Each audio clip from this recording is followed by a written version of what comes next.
സങ്കീർത്തനം 74:10 തൊട്ട്. സാംസ് 74:10 versus 10 onwards. ആദ്യ ഭാഗത്ത് നമ്മൾ നോക്കുമ്പം ദൈവത്തിൻ്റെ കോപം ദൈവജനതയ്ക്കെതിരായിട്ട് വന്നിട്ട് ദൈവം ശത്രു സൈന്യത്തിനെ അയപ്പിച്ച് യെരൂശലേമിനെ ചുട്ടുകളയുന്നതും ആലയങ്ങൾ നശിപ്പിക്കുന്നതും ആലയത്തിൻ്റെ മുകളിൽ അവരുടെ ദുഷ്ടൻ്റെ കൊടി ഉയർത്തുന്നതും കണ്ടിട്ട് ദുഃഖത്തോടെ അവർ കരയുന്ന ഒരു ഭാഗമാണ് 74-ൻ്റെ ആദ്യ ഭാഗം. 74-ൻ്റെ ആദ്യ ഭാഗം വായിക്കുമ്പോൾ നമ്മുടെ ദേശത്തും അങ്ങനെ തന്നെയാണ്. പല സ്ഥലങ്ങളിലും ആലയങ്ങൾ നശിച്ചുകൊണ്ടിരിക്കുന്നു, ദൈവാലയങ്ങൾ നശിച്ചുകൊണ്ടിരിക്കുന്നു. ആലയങ്ങളിൽ സ്പ്ലിറ്റ് ഉണ്ടാകുന്നു, വഴക്കും കേസും ബഹളവുമാണ്. കൊടികൾ ഉയർത്തുന്ന അന്യദേവന്മാരുടെ കൊടികൾ ഉയർത്താൻ വേണ്ടി വഴിയൊരുക്കുന്ന ഒരു ഗതികേട് നമ്മൾ കാണുന്നുണ്ട്. അത് തീർത്തും ആത്മാവിൽ കരഞ്ഞു പ്രാർത്ഥിച്ചില്ല എങ്കിൽ അങ്ങനെ തന്നെ സംഭവിക്കും. നമ്മുടെ അടുത്ത തലമുറകൾക്ക് നമ്മൾ ചെയ്യുന്ന ശാപമായിരിക്കും. അതുകൊണ്ട് ഛിദ്രതയുടെ ആത്മാവും പിറുപിറുപ്പിൻ്റെയും കലക്കത്തിൻ്റെ ആത്മാവ് ദൈവത്തിൻ്റെ അല്ല. അത് മാറ്റിയേച്ച് കാര്യങ്ങൾ സ്നേഹത്തോടും അന്യോന്യം വിട്ടുവീഴ്ച മനോഭാവത്തോടും കൂടി, ഈ കോംപ്രമൈസ് എന്ന് പറയുമ്പോഴേ ഞാൻ അങ്ങോട്ട് തന്ന ഇങ്ങോട്ട് അതല്ല, വിട്ടുകൊടുക്കാനുള്ള ആത്മാവോടുകൂടി ചെയ്യാനുള്ള ബലം നമുക്ക് ചോദിച്ചു വാങ്ങിക്കണം. അതല്ലാതെ ഒന്നും നമ്മൾ നേടത്തില്ല. 74-ൻ്റെ ആദ്യയിൽ വളരെ ദുഃഖകരമായിട്ട് അവർ കരയുന്നുണ്ട്, ഇതാ ശത്രുക്കൾ ഞങ്ങളെല്ലാം നശിപ്പിച്ചിരിക്കുന്നു. 10 ആകുമ്പോഴത്തേക്ക് ദൈവമേ വൈരി എത്രത്തോളം നിന്ദിക്കും, ശത്രു നിൻ്റെ നാമത്തെ എന്നേക്കും ദുഷിക്കുമോ, നിൻ്റെ കൈ നിൻ്റെ വലം കൈ നീ വലിച്ചു കളഞ്ഞത് എന്ത്, നിൻ്റെ മടിയിൽ നിന്ന് അത് എടുത്ത് അവരെ മുടിക്കണമേ. അപ്പം ദൈവത്തോട് ദുഃഖം പറയുകയാണ്. വൈരികൾ ശത്രു എത്ര നാൾ നമ്മളെ ഉപദ്രവിക്കും. ശത്രു ഉപദ്രവിച്ച് എന്താണെന്ന് അവർക്ക് മനസ്സിലാകുന്നില്ല. അവർ ദൈവത്തിന് വിപരീതമായിട്ട് അന്യദേവന്മാരെ വിളിക്കാൻ പോകുമ്പോൾ സത്യദൈവം തനിക്കുള്ളതെല്ലാം നമ്മൾ മക്കളായിട്ട് സൃഷ്ടിച്ചവരാണ്. അപ്പനെ മറന്നു കഴിയുമ്പോൾ നമ്മളെ ദൈവം വിട്ടുകൊടുക്കും, പോയിച്ച് വരട്ടെ, പോയി പഠിച്ചേച്ച് വരട്ടെ. അന്നേരം അവർ അനുദപിക്കും. അത്ര കഷ്ടം വന്നപ്പോഴാണ് അവർ നിലവിളിക്കാൻ തുടങ്ങി. എത്ര നാൾ, അതായത് നമ്മൾ ഈ ഗിദെയോൻ്റെയൊക്കെ ബുക്ക് വായിച്ച് നോക്കുമ്പോൾ അന്ന് ഗിദെയോനൊക്കെ ഭയപ്പെട്ടാണ് ജീവിച്ചുകൊണ്ടിരിക്കുന്നത്. ഇസ്രായേലിൽ നിന്ന് ഭയമാണ്. അവർ ഉണ്ടാക്കുന്ന കൃഷികളും കന്നുകാലികളും ഫലങ്ങളും എല്ലാം ഉണ്ടാകുന്ന സമയമാകുമ്പോൾ ഇവർ വന്നിട്ട് ശത്രു വന്ന് മുഴുവനും എടുത്തുകൊണ്ട് പോകും.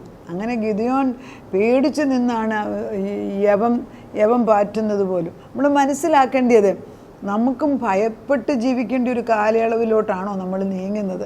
ദൈവത്തിൻ്റെ പരിശുദ്ധാത്മാവിനെ വ്യസനിപ്പിച്ചിട്ടാണോ നമ്മൾ സഭകളിൽ കൂടുന്നത്? അതുപോലെ നമ്മുടെ കുടുംബങ്ങളിൽ, നമ്മുടെ ചർച്ചുകളിൽ, നമ്മുടെ ഓരോ പ്രസ്ഥാനത്തിലും, പിന്നെ നമ്മളെ തന്നെ ദൈവത്തിൻ്റെ ആലയമാണോ? നമുക്ക് നമ്മളിൽ തുടങ്ങാം. മറ്റുള്ളവരെ പറയാൻ എളുപ്പമാണല്ലോ. അപ്പം നമ്മളിലൊരു ചേഞ്ച് വരണം, നമ്മളിൽ മാറ്റം വരണം. കേൾക്കുന്ന ഓരോ വ്യക്തിയിലും ദൈവമേ അനുതാപത്തിൻ്റെ ഒരു ഹൃദയം തന്ന് ആദ്യമേ അവനവനിൽ മാറ്റം വരണം, നമ്മുടെ കുടുംബങ്ങളിൽ മാറ്റം വരണം. പിന്നെ നമ്മൾ പോകുന്ന സമൂഹത്തിൽ, ചർച്ചായിരിക്കാം, സഭയായിരിക്കാം, എവിടെയാണെങ്കിലും ഒരേപോലെയാണ്. Pattern is almost the same. അവൻ ദൈവത്തോട് നമ്മൾ പെറുപെറുക്കരുത്. കാരണം നമ്മൾ ദൈവത്തിനോട് നന്ദിയുള്ളവരായിരിക്കണം. ഈ 11-12 ആകുമ്പോഴത്തേക്ക് ദൈവം പുരാതനമേ എൻ്റെ രാജാവാകുന്നു. അവർക്കിപ്പോൾ ഓർമ്മ വരാൻ തുടങ്ങി, നമ്മുടെ ദൈവം രാജാവ്. ഭൂമിയുടെ മധ്യേ അവൻ രക്ഷ പ്രവർത്തിക്കുന്നു. നിൻ്റെ ശക്തി കൊണ്ട് നീ സമുദ്രത്തെ വിഭാഗിച്ച് വെള്ളത്തിലുള്ള തിമിംഗലങ്ങളുടെ തലകളെ ഉടച്ചു കളഞ്ഞ് ലിവ്യാഥാൻ്റെ തലകളെ നീ തകർത്ത് മരുവാസികളായി ജനത്തിന് അതിനെ ആഹാരമായി കൊടുത്തു. അപ്പോൾ നമ്മൾ നോക്കുന്നത് ഈ ദൈവജനത്തെ ദൈവം ഇസ്രായേലിൽ നിന്ന് കൊണ്ടുവരുമ്പം അവരൊന്നും എടുത്തുകൊണ്ടല്ല അവിടുന്ന് വരുന്നത്. അവരുടെ കയ്യിലൊന്നുമില്ല, അവർ അടിമകളായിരുന്നു.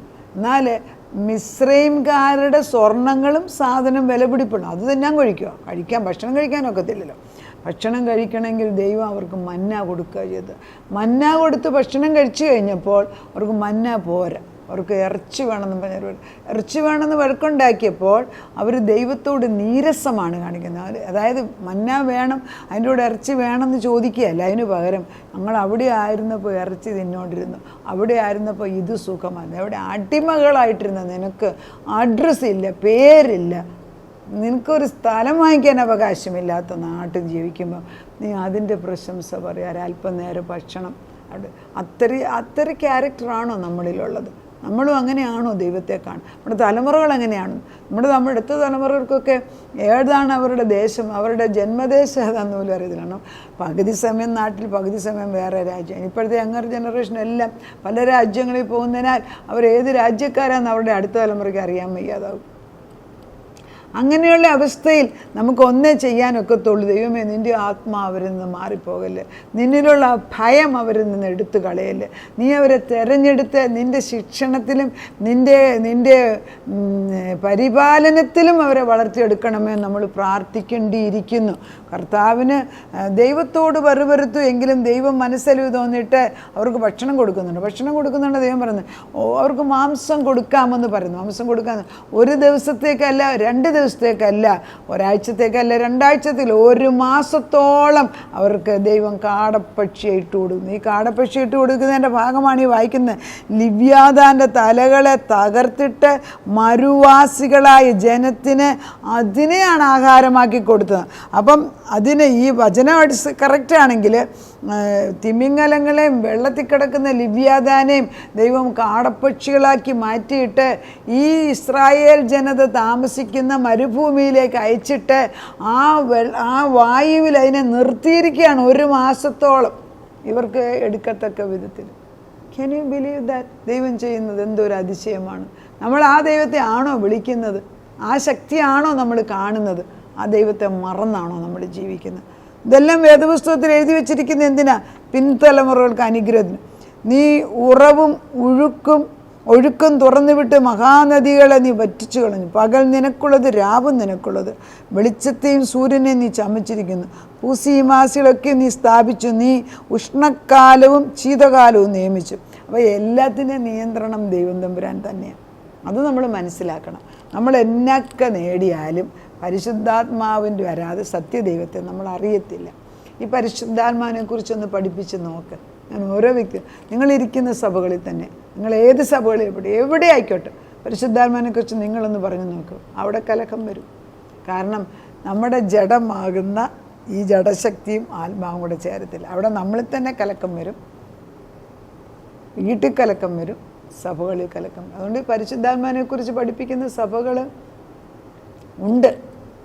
അത് തീ കൂടെ പോയിട്ട് നിൽക്കുന്നത്. പക്ഷെ ബാക്കിയുള്ളൊരു പരിശുദ്ധാത്മാവിനെ കുറിച്ച് അധികം പറയാം. ഒരു റിച്വലായിട്ട് പോകുന്ന വഴിയിലങ്ങ് പോയിക്കൊണ്ടിരിക്കുകയാണ്. ദൈവത്തിൻ്റെ ആത്മാവുണ്ടോ ഇല്ലെങ്കിൽ വിളിച്ചു വരുത്തണം. അതല്ലെങ്കിൽ ശത്രു അവരുടെ കൊടി മേളിക്കൊണ്ട് വെക്കുന്നുള്ള 74 പറയുന്നത്. അത് വരാതിരിക്കാൻ നമ്മളോട് ദൈവം ആഹ്വാനം ചെയ്യുകയാണ്. യഹോവേ, ശത്രു നിന്ദിച്ചിരിക്കുന്നതും മൂഢജാതി തിരുനാമത്തെ ദൂഷിച്ചിരിക്കുന്നതും ഓർക്കണമേ.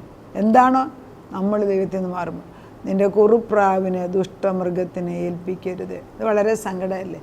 ദൈവത്തിൻ്റെ മക്കളെ എങ്ങനെ പോയാലും നമ്മൾ കുറുപ്രാക്കളാണ്. നമ്മളെ ദുഷ്ടമൃഗത്തിനെ ഏൽപ്പിച്ചാൽ എന്ത് നിൽക്കും? ഒന്നും കാണത്തില്ല. നമ്മൾ നോർത്ത് ഇന്ത്യയിലും അവിടെ ഇവിടെയൊക്കെയുള്ള ഈ ദൈവമക്കൾക്കെതിരായിട്ട് ഉപദ്രവം വരുമ്പോൾ ദേ ആർ സോ ഹെൽപ്ലെസ് ഇല്ലേ? അവർക്കൊന്നും ചെയ്യാൻ സാധിക്കത്തില്ല. They are so innocent. അവർ പേടിച്ചിട്ട് തന്നെ മരിച്ചു പോകും. അങ്ങനെയുള്ളിടത്ത് ഈ പ്രാർത്ഥന അയക്കാൻ കർത്താവേ നിൻ്റെ കുറുപ്രാക്കളെ ദുഷ്ടം. നമ്മുടെ മക്കൾ വചനം അറിയാതെ ജീവിക്കുന്നെങ്കിൽ അവർ നശിച്ചു പോകും.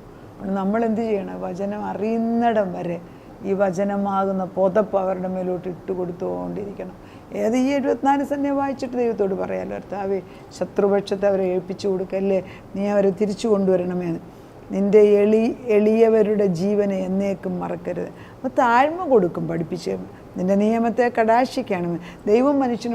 ദൈവമക്കളുമായിട്ടൊരു നിയമമുണ്ട്. അതാണ് കവനൻ്റ് അല്ലെങ്കിൽ ഉടമ്പടി. ആ ഉടമ്പടിയിൽ ദൈവം തന്നെ മക്കളെ സൂക്ഷിക്കുമെന്നുണ്ട്. അത് ഓർത്തവരും നമ്മളത് വെച്ച് ഭൂമിയിലെ അന്ധകാര സ്ഥലങ്ങൾ സാഹസ നിവാസങ്ങൾ നിറഞ്ഞിരിക്കുന്നു. പീഡിതൻ രചിച്ച് പിന്തിരിയരുത്, എളിയവനും ദരിദ്രനും നിൻ്റെ നാമത്തെ. അപ്പം നമ്മൾ പ്രാർത്ഥിക്കുന്നത് ദുഷ്ടൻ പ്രബലപ്പെടരുത്. ദൈവമേ, നിൻ്റെ മക്കളെ നീ സൂക്ഷിക്കണം. നിൻ്റെ കൈയുടെ ശക്തി നീ കാണിച്ചു തരണം. നീ ഹൃദയങ്ങളെ മാറ്റിമറിക്കണം. ദൈവത്തിൻ്റെ പരിശുദ്ധാത്മാവ് നമ്മളിലുള്ള ബലഹീന സ്വഭാവങ്ങൾ എടുത്തു കളയണം. ദൈവമേ, എഴുന്നേറ്റ് നിൻ്റെ വ്യവഹാരം നടത്തണമേ. മൂടൻ ഇടവിടാതെ നിന്നെ നിന്ദിക്കുന്നത് ഓർക്കണമേ.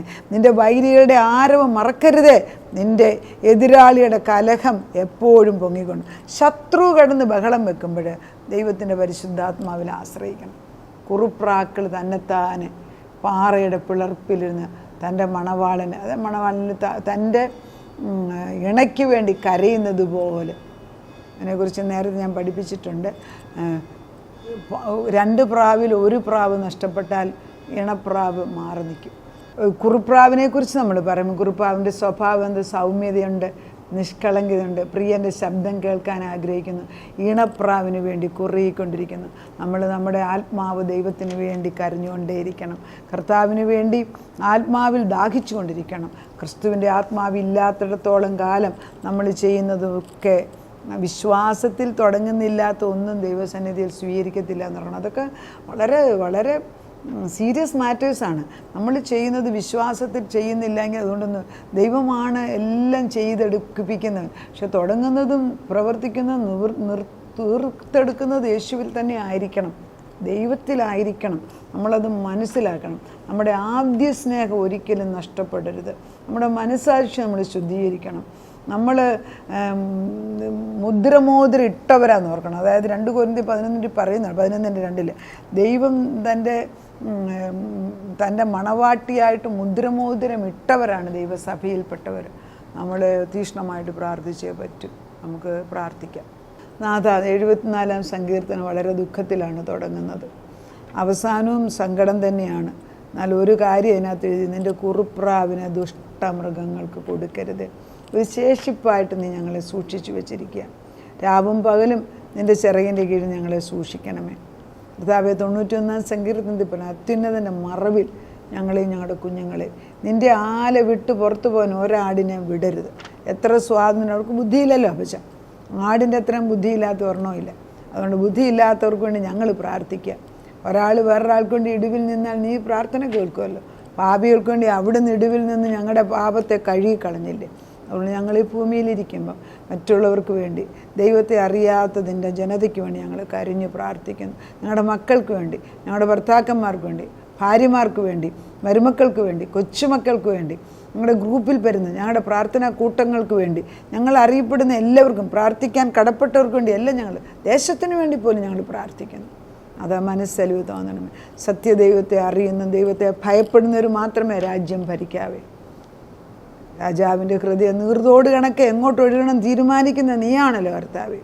ഫറവോൻ്റെ ഹൃദയം മാറ്റിച്ച് നീയാണെങ്കിൽ ഇവിടെയുള്ള രാജ്യം ഭരിക്കുന്നവരെയും ഉയർന്നതിരിക്കുന്നവരെയും നിൻ്റെ ആത്മാവ് മാത്രമേ ഭരിക്കാവേ എന്ന് ഞങ്ങൾ പ്രാർത്ഥിക്കുന്നു. അപ്പച്ചൻ അത് ചെയ്താട്ട് കുടുംബത്തിൽ നിൻ്റെ സമാധാനവും ശാന്തതയും തരണമേ. നിൻ്റെ പ്രാക്കളായിട്ട് സന്തോഷത്തോടെ ജീവിപ്പാൻ ഞങ്ങൾക്ക് തന്ന സാഹചര്യം, അതിനകത്ത് ദുഷ്ടൻ കയറാതെ വേലി കെട്ടിത്തരണമേ. അങ്ങനെ അവിടുന്ന് ഞങ്ങളുടെ പരിപാലകനും രക്ഷകനും നിത്യനായ ദൈവവുമായിട്ട് നിൽക്കുന്നതിനാണ് നന്ദിയോടെ സ്തോത്രം. ഞങ്ങൾക്ക് ചെയ്തു തരുന്ന നന്മകൾക്ക് നന്ദി പറയുന്നു. നീ തരുന്ന സംരക്ഷണത്തിന് സ്തോത്രം ചെയ്യുന്നു. എല്ലാത്തിനും ഉടമസ്ഥനായ ദൈവമേ, ഞങ്ങൾ നിൻ്റെ മുമ്പിൽ സാഷ്ടാംഗം വണങ്ങി സ്തുതിക്കുന്നു. യേശു ക്രിസ്തുവിൻ്റെ പൊന്നുനാമത്തിൽ തന്നെ ആമേൻ.